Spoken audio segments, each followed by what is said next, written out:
Laporan dari perbatasan Palembang, Banyuasin. Jadi jalan lurus ke arah Simpang Kades ditutup. Kita harus belok kanan ke Spanata, Grand City.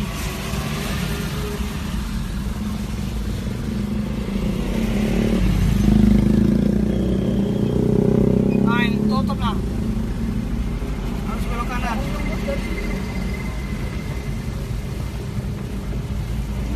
Menuju memasuki Palembang ditutup total, jadi semuanya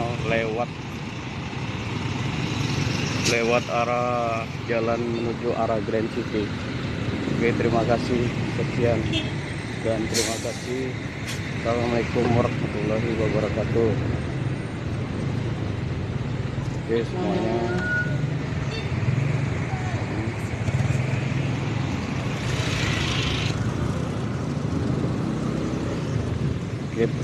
Tutupan.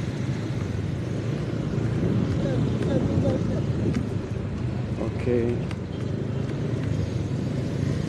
Ini jalan tikus yang dilewatin. Jadi ditutup semuanya.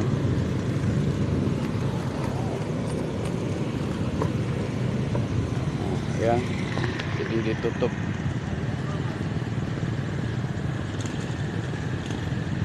Mulai dari jam 8. Terima kasih.